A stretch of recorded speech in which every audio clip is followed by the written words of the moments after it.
राजस्थान का कोटा कोचिंग संस्थानों का हब कहा जाता है। यहां देश भर से बच्चे इंजीनियर और डॉक्टर बनने का सपना लेकर आते हैं, लेकिन हर छात्र इसमें कामयाब हो जाए ये जरूरी तो नहीं।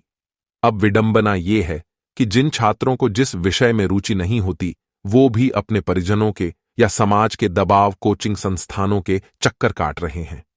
ऐसे में जब वो खुद को फेल होता पाते हैं और लोगों के सामने खुद को छोटा महसूस करते हैं, तब वो आत्महत्या करने जैसा कदम चुन लेते हैं।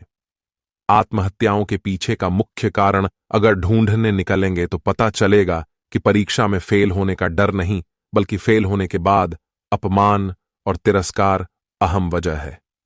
विशेषज्ञों का कहना है कि छात्रों को अक्सर पढ़ाई की बजाय भावनात्मक तनाव से जूझना मुश्किल लगता है।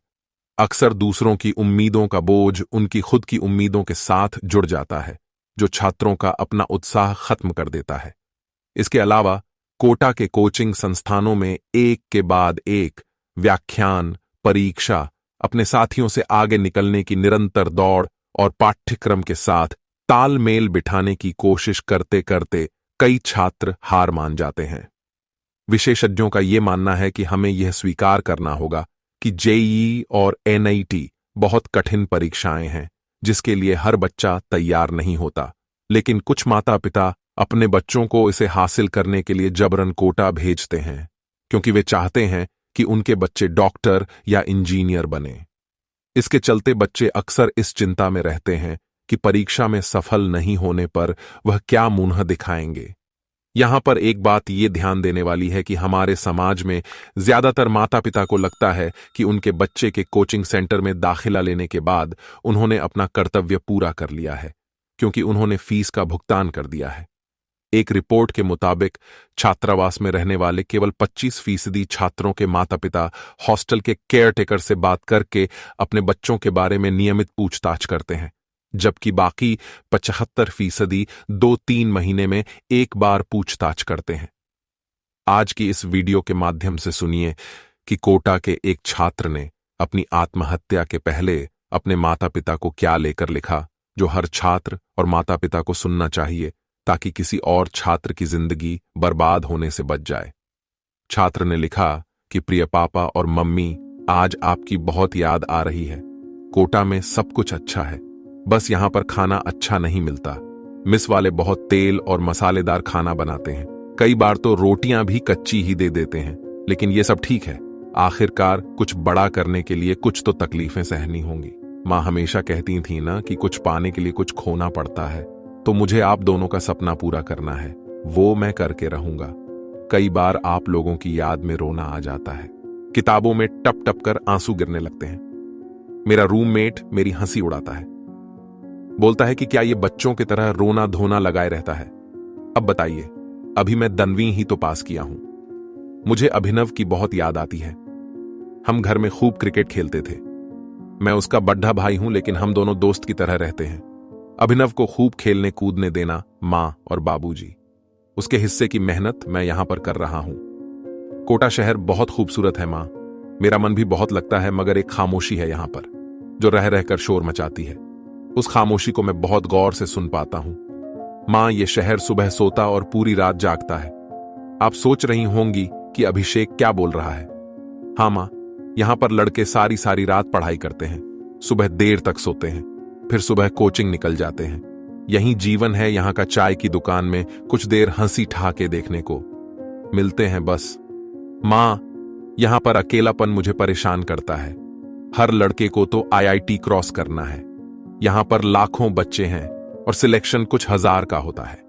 पापा, प्लीज आप नाराज मत होना अगर मेरे नंबर कम आए तो, क्योंकि मैं पूरी जी जान लगाकर पढ़ाई कर रहा हूं। पापा जानते हैं, नहीं कुछ नहीं। मां, कोटा शहर में भीड़ बहुत है।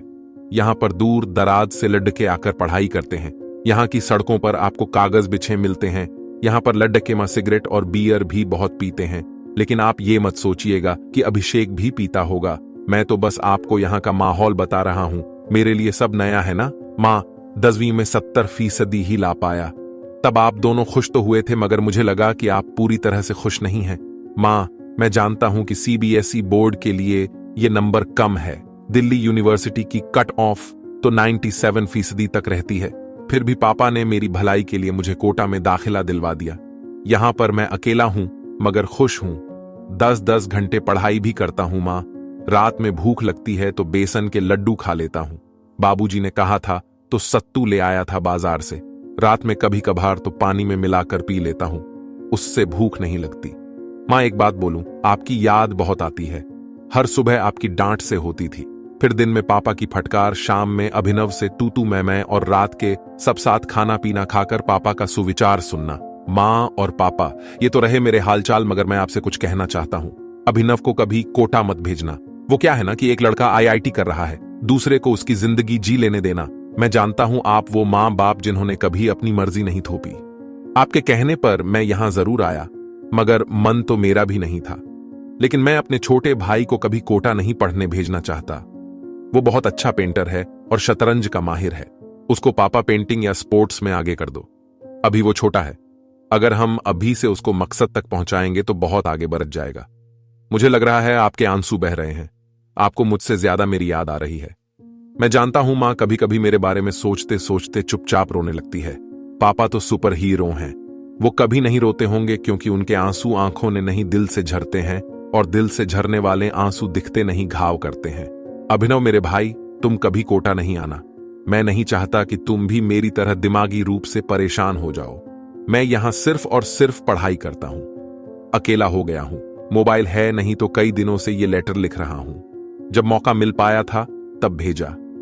अभिनव, तुम पेंटिंग बनाओ, सोशल मीडिया का इस्तेमाल करो। हो सकता है कि तुमको घर बैठे ही कहीं से ऑर्डर आ जाए, तुम बहुत बड़े आर्टिस्ट बन जाओ। अंत में मां पापा एक बात आपसे बताना भूल गया। भूला नहीं, शायद हिम्मत नहीं जुटा पाया। पिछले हफ्ते एक टेस्ट हुआ था पापा, 50 मार्क्स का था। मैं 35 नंबर ला पाया, जो क्लास में सबसे कम थे। सबके नंबर अच्छे थे। कोचिंग वाले बोले कि मार्कशीट घर जाएगी।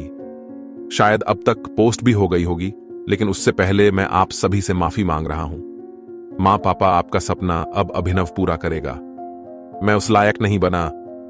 आई love you mom and dad, miss you so much.